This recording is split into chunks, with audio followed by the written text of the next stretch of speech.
बुद्धं शरणं गच्छामि धम्मं शरणं गच्छामि संघं शरणं गच्छामि।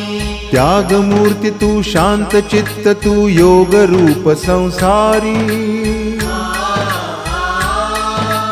दया प्रेम अन मानवतेचे प्रतीक तुझी ईश्वरी